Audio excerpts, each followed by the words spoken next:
Jim's point about smaller managers. This is something I've studied in my career. It's really fascinating. If you look at the research, there are a whole bunch of papers trying to figure out, usually with hedge funds sometimes, but also with mutual funds, whether there's a difference in performance between big and small managers. And there's a theory that says small should do way better, right? There's huge advantages to being small. Like, you're way more nimble, so if the world's changing around you, you can get out of positions quickly and get into something else. If you have a great idea, it moves the needle, right? If you've got a $100 million fund and you find a $5 million alpha investment you can make, then that's gonna add 5% to performance on a $10 billion fund, where it won't make a difference at all.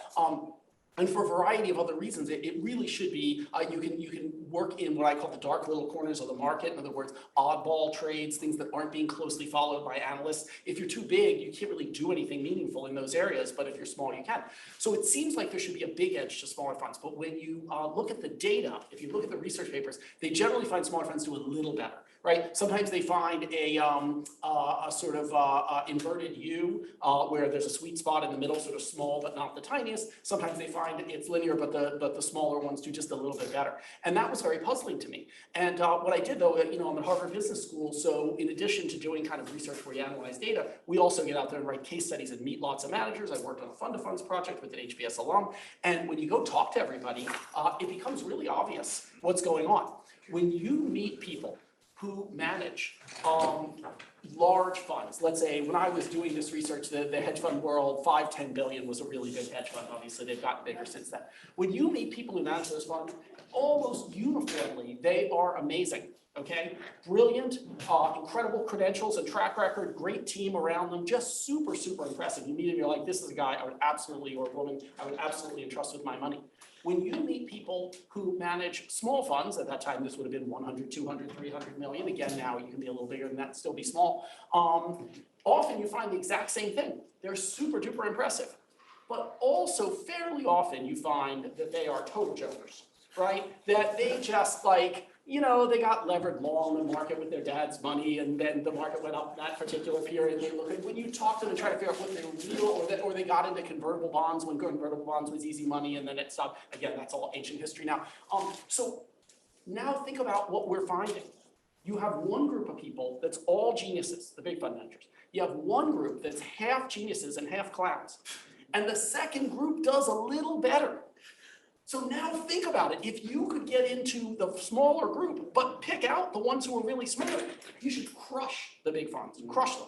And that is what I believe is the case, right? So that small and emerging managers are hugely advantageous, not if you just throw darts. Then they're just a little bit advantageous. But if you put in the work to get the people who are as talented as the big fund managers, but are managing a lot less money, then all those advantages of being smaller are huge. That's kind of off topic. I mean, Jean-Louis and I started managing money 15 months ago, so I guess we're talking our book in some sense. But you can talk to tens of thousands of people who've seen me make that argument for over 20 years now, back before Jean-Louis and I had a fund. So you can see I'm quite sincere on that piece. Now, let's talk about liquid private equity, and we'll brush against this 60-40 topic that was also a really fascinating part of the discussion a few minutes ago.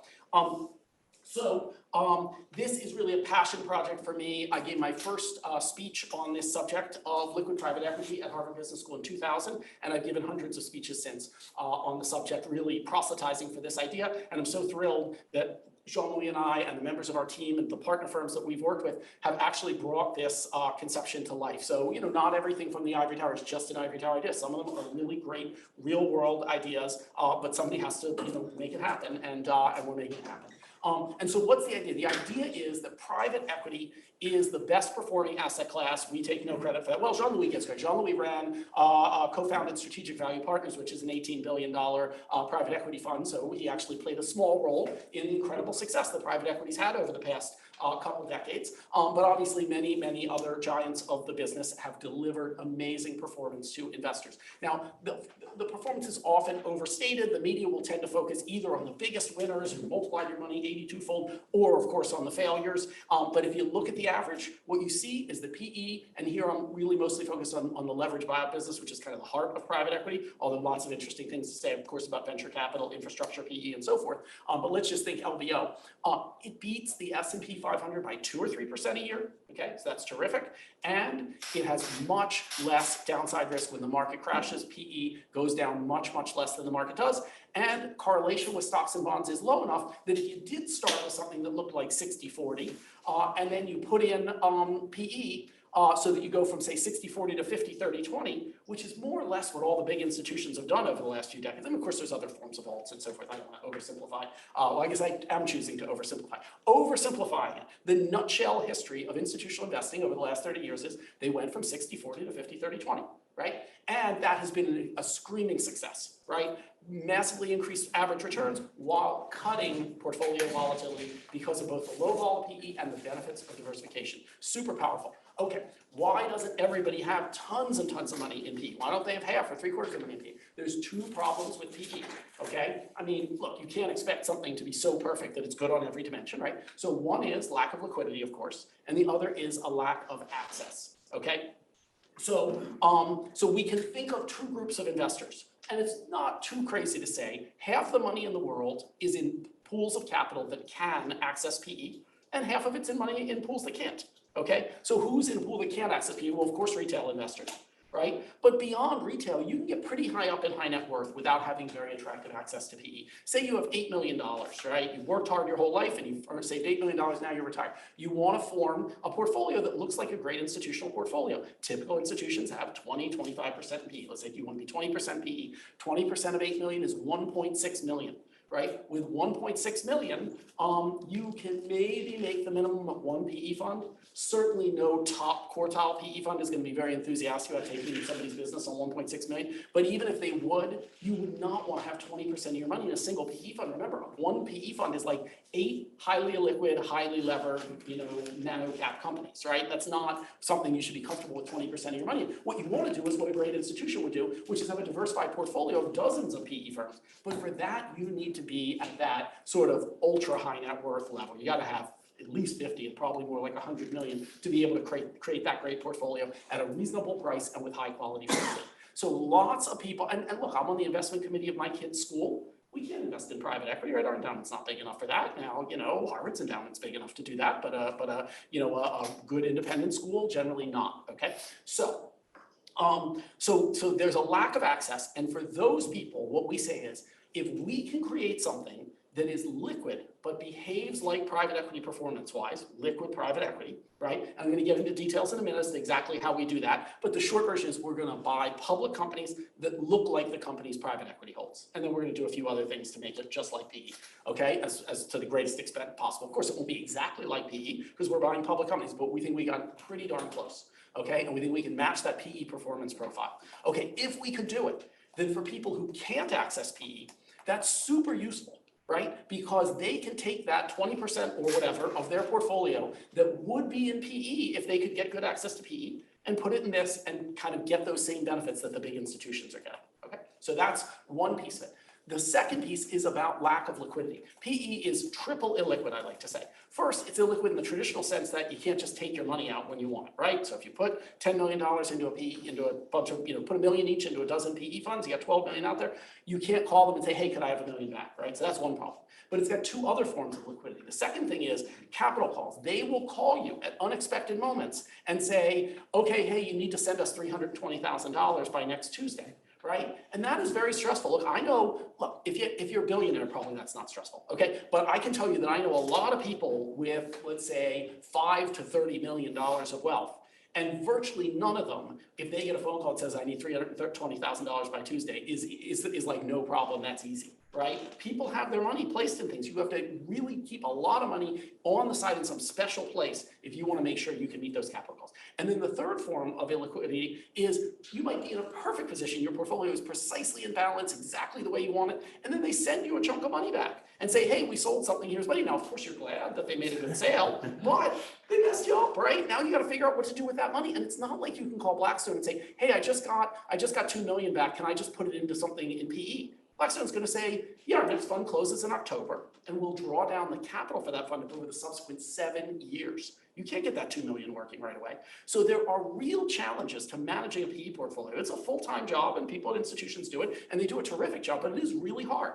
And they need they need tools in their asset management toolbox to do it. And we think liquid PE is a perfect tool for investors who do invest in private equity. So for people who don't do private equity, we say, hey, we're sort of the thing to fill that gap. And if you do private equity, we say, we're just a tool in your toolbox. We're not trying to replace a penny of your private equity. We're pretty sure that liquid PE can deliver average performance similar to average PE. We're not going to beat that top quartile PE. That is such a high bar. So we're not saying take any money out of the top quartile PE that you were planning to allocate to and give it to us. That wouldn't make sense. We think the top quartile PE is going to do better. What we're saying is you need a buffer of money that's sitting waiting for capital calls. And then you get capital calls, you send it out from our liquid PE, and then you're invested and everything's great, and then they send you money back. Where do you put it? We say put it in liquid PE until the next capital calls come, which could be in a week, but it could be in 3 months or 6 months, right? And so our expectation is that a tiny sliver of your portfolio is with us, that sometimes goes down to almost zero, sometimes gets a little fatter,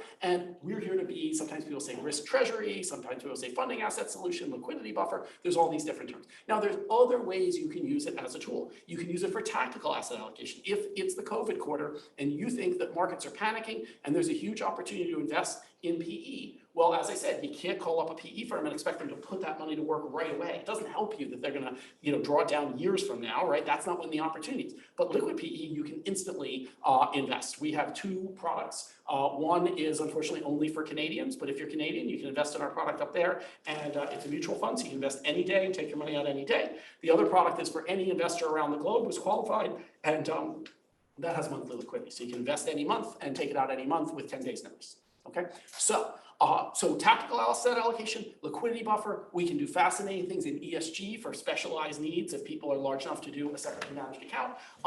We can be a completion portfolio for people. So if you find, say your healthcare funds all did amazing, but your energy funds did lousy, now you're overweighted in healthcare. Well, we can create a portfolio that underweights healthcare to help get you back in the balance. So again, tool in the toolbox. All right, so that's what it's for. And so my hope is that most people listening will say, yeah, I could see some use for that if it works. If they can actually deliver, if Joel and I can actually, and our team of 7, we have an amazing team of people, if we can deliver PE-like performance on both the risk and return dimensions, okay? So remember, PE, great returns, but also moderated risk. So how are we going to match that? The key fact to understand is that we have the data on what private equity holds, and that is to say 1,000 plus LBO funds across the United States, we have their holdings. And so we can observe what they are in now, and 3 months from now, when it changes, we'll see what they're in then. And so we can continually update and know what is in PE portfolios.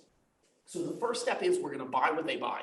Okay, of course we can't buy the actual companies they hold, those are private companies. We buy public companies that look as much as possible like those PE companies, and I'll get into the detail on that in one moment. Second, we're going to lever like they lever. Remember, the L in LBO stands for levered or leveraged. I guess they say leveraged. I feel like levered is a more normal word. What do I know? Anyway, point is, it's leverage. So we're going to match that leverage, okay? It turns out they're not that super levered. A typical deal is about 70 or 75% debt, so call it $3 of debt for every $1 of equity. That sounds very, very levered, but you got to remember a typical public company is 30% debt, but we don't buy typical public companies. We buy LBO-able companies. We buy the exact same kinds of companies that private equity holds. Well, what are those? Those are companies with super high cash flows, because if you're borrowing 3/4 of the money and then you are paying 8% interest, which is a typical blended rate on a PE deal, you're paying out 6% of enterprise value every year in interest. You can only do that if you have tons of profits and if you don't pay too much for it. So that combination, that high cash flow, that sort of high profit, low multiple, value, quality, whatever you want to call it, combination, that's what LBO-able companies are. And that's what we buy. But those companies have high debt capacity because they have so much cash flow. So they're probably closer to 50% debt. So you only need to lever 1.3, 1.4, 1.5x to do an apples to apples leverage match to PE. So that's what we do, right? We're levered 1.3, 1.4x. Okay, so that's the second piece. We buy what they buy. We lever like they lever. Last piece is we have to protect the downside. Now, PE has a brilliant, amazing way of protecting the downside, which I'm sad to say we can't match. What they do is they mark to model, as the accountants would put it, right? In other words, if it's the COVID quarter and all the airline stocks are down 75%, and Blackstone owns an airline, which they probably don't, but say they did, they have the power to say, you know what, we think the market is panicking. We understand that the airline industry is going to be in for some tough sledding over the next year or two. But that said, we think there are going to be bailouts. We think there's going to be this. We think there's going to be that. They'll go negotiate deals with their unions. We think that the airline we own should only be down 25 or 30%, not 75%. And then they can simply market there. And there's really nobody to say, hey, you guys are wrong. And the PE, look, my friends who run mutual funds are kind of dismayed about this, right? They sort of feel like, hey, how come they only have to take a small markdown when we take a big one? But what the PE guys say is just because the market panics doesn't mean we have to panic. We have to accurately represent what we think is fair value, even if the market is doing something wacky. So controversy, we're not here to address the controversy. We're simply here to say this. People love the fact that when the market crashes, PE doesn't go down that much. So we need to deliver that if we're going to call ourselves a PE. And we can't do it using mark-to-model accounting, so we have to hedge, right? So we buy put options, have a series of put spreads that have a sophisticated strategy that was built by our colleagues at Gladius Capital, amazing group out of Chicago that were top guys from Citadel. I can call it a sophisticated strategy because I didn't design it, so I'm not bragging. These guys are amazing. And so we have a great hedging strategy to protect so that if the market's way down, we offer protection, right? And what do I mean? So I got two more things to cover and then I'm done because I don't have time, it's probably short. So first, what do I mean when I say we buy what they buy? Well, I sort of already gave it away, but there's one additional element. The number one source of alpha for private equity is that they are fantastically good at picking industries. Okay, so if you take the aggregate, and I don't mean just individual funds, although that's true, but obviously there are individual funds that do nothing but energy, right? My point is if you add up all 1,000+ funds and you look and see, you will see that they make huge industry bets. Right now, healthcare in the public markets is bigger than banking, but not that hugely bigger, less than twice as big. But in PE portfolios, there's 14 times as much healthcare as there is banking. So they are not afraid to make bold bets. They change the bets over time. 20 years ago, software was a big underweight. Now it's the single biggest overweight for private equity. And these predictions they make are super successful. They do a great job. And you can look at the historical data. Their predictions are very, very accurate. It's not they're right every quarter, but on average, they add significant value by getting industries right. We know what industries they're tilted towards, and we copy those tilts. So we're just going to match the tilts of PE. Frankly, we have to match the tilts of PE, even if they weren't very good at it, because otherwise we wouldn't be liquid PE. But thankfully, it's their biggest source of alpha. And then their second biggest source of alpha we also match, and that's what I mentioned before. The kinds of companies they buy, those low multiple, high profit companies, are the best performing kinds of companies in public markets as well as private. So by matching the kinds of companies they hold within each industry, we deliver the second biggest source of alpha PE. So we match their biggest source of alpha, their second biggest source of alpha, we match their leverage, and we match their downside protection. Okay, there's a couple things we can't match, unfortunately. And I've been sending my best students off from Harvard Business School to private equity, to LBO firms for 25 years. It's a fantastic job. It's super interesting. It's very well compensated. And these very talented people work like crazy and do a great job improving these companies. So first, they get access to inside information when they're deciding what companies to buy. So that's pretty great, right? They can sit with the CEO for 6 months, seeing every secret of the company before they decide whether to make a bid. No one's going to tell us any public company secrets. And if anyone ever did, we'd have to recuse ourselves from trading that company because we'd be in possession of material non-public information. So we don't get that inside info. And after the deal's done, they improve the companies, and they do a great job of it, okay? They implement best practices, they take local companies, national or global, they do roll-ups to reduce competition and increase margins, they do tons of smart things, and we're just gonna own tiny slivers of hundreds of companies that match that PE portfolio, so we won't be able to make those improvements, right? We can't make those operational improvements. Now, the reason this doesn't doom us is that PE is a super, super competitive industry. There's tons of talented people in it, tons of firms, and more every year. And when a mom and pop company gets approached by a PE firm that's interested in buying them, they all know now, hey, call up JP Morgan or another great investment bank and run a process. Let's get a bunch of interested parties in here, get a bidding war going, get the winner's curse, and get a really good price for this company.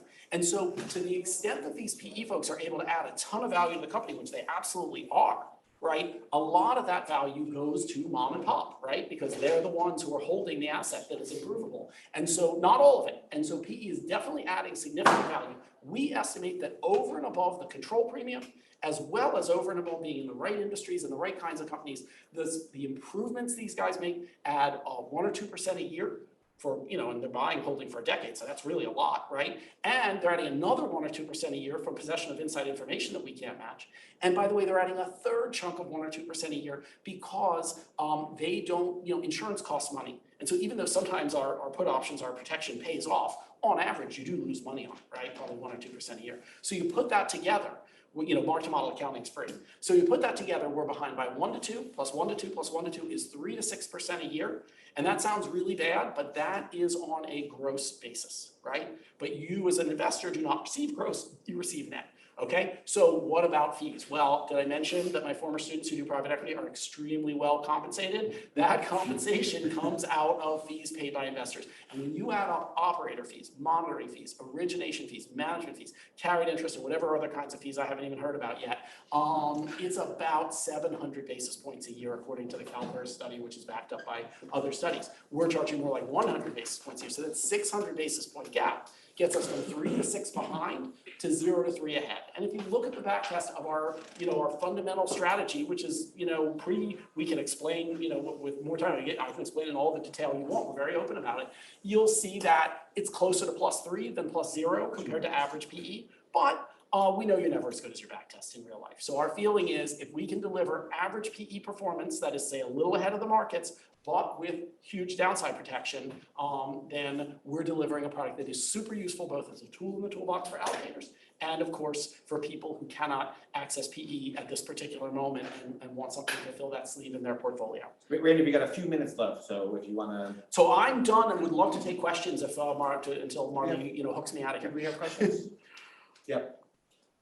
Randy, so can you, going back to what you talked about, actually small fund versus large funds, can you systematize this idea that kind of which one of those managers are good managers and which one are junk? Yeah, and then just it's a great question. Because obviously, if a manager is small, then they're good, they probably don't have a super long track record. Because if you have a super long track record that's good, you probably didn't stay small. Occasionally you'll find a manager who says, half the money in the fund's my own money, so I refuse to go above a certain limit, but usually that breaks down because what happens is your people are all gonna quit, right? Because they want to advance in their careers, and so you're incentivized to keep taking in more money so you can give them great jobs. So generally small goes together with short track record, right? And so that makes it tough to judge. So first of all, I have a whole talk on how to analyze track records smarter than the way they are traditionally analyzed. And if you reach out, we can talk about that subject because that is, so the answer is there's a lot that can be done with track records that isn't,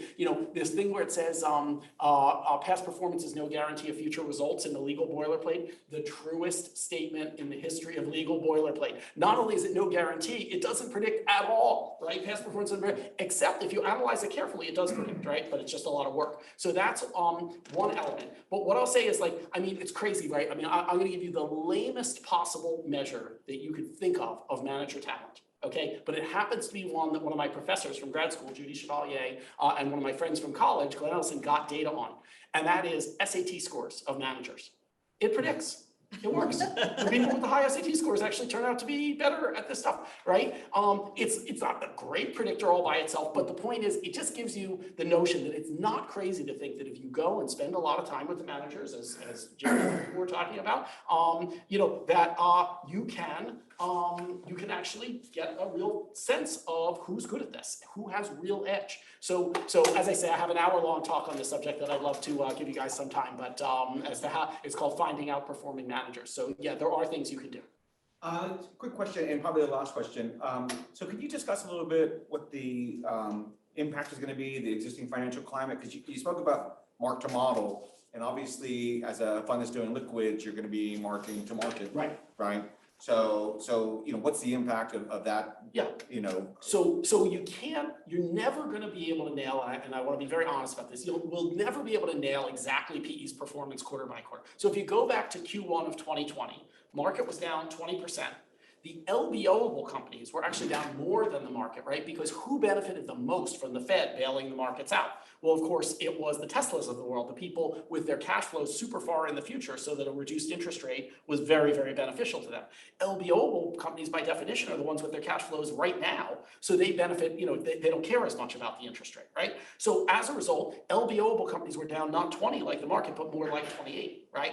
And then you lever that 1.3 or 1.4x, you think, gosh, PE would probably be down about 40% in those conditions, right? You're levered these LBO-able companies. Instead, the Cambridge Index was down 10. Okay, now our fund was both in our back test and actually one of our partner firms was trading it live, and they were basically down 8. Okay, so why were we down 8? Not because our stocks weren't down, our stocks were down a ton, right? But because the hedge bailed us out, because that's what hedging does, right? And if you go through in detail the way we hedge, you'll see that it's sort of more or less guaranteed to work. I mean, you never want to say guaranteed in financial markets. Our hedge uses S&P 500 put options, so you could theoretically imagine all the LBO-able companies going down and somehow the S&P not crashing. But I think we all know when the crash comes, they all crash. And but in the next crash, by the way, we think the next crash is going to be the bond crash, i.e.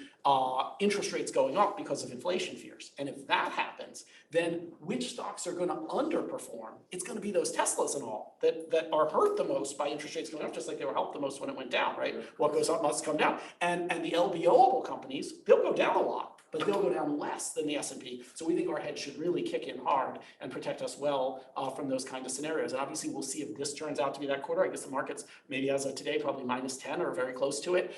If the market ends up down 15 or 20, our metal will be tested, and we think we will absolutely deliver given the nature of our hedge. So maybe the question is, what's the benchmark then?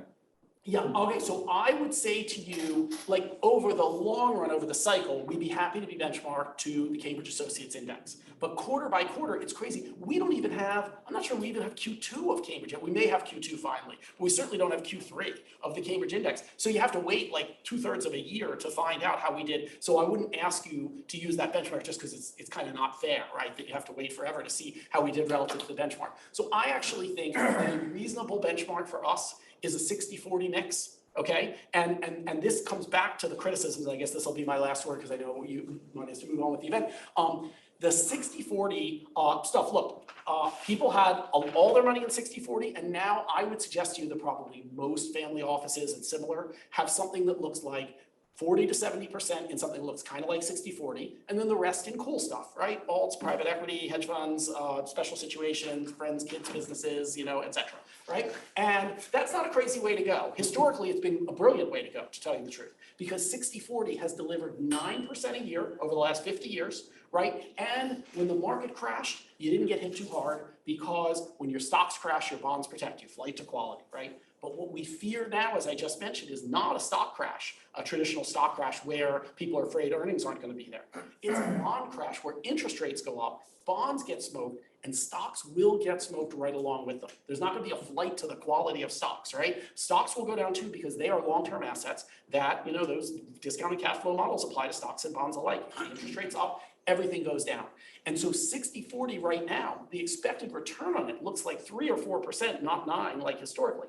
And the crash risk is enormous. So our view is that liquid PE makes sense to take a chunk of somebody's 60-40, right? Which might not be the whole portfolio anymore because you guys are sophisticated, but a piece of it looks more or less like 60-40. Take a chunk of that and put it into liquid PE. The other thing I'd say is the natural comparison for us is not really the whole S&P 500, right? Those 7 giant stocks that I call, Facebook, Amazon, Nvidia, Tesla, Apple, Google, and Microsoft, FANTAGM, I call them the phantom stocks, right? They make up 27% of the S&P, so maybe it's 24% now, right? A huge percentage of the market, but they don't have anything to do with what we're doing. They're not LBO-able companies, right? So we actually think that a reasonable benchmark for the 60 part is essentially what we call the Russell 2950. That is, say, the Russell 3000 minus the top 50 stocks. They might say, oh, why only 50 stocks? That's half the market.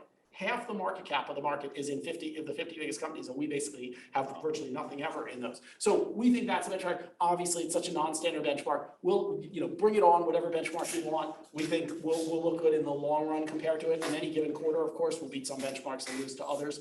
So we understand people will make their own decisions on that, but that's how I see it.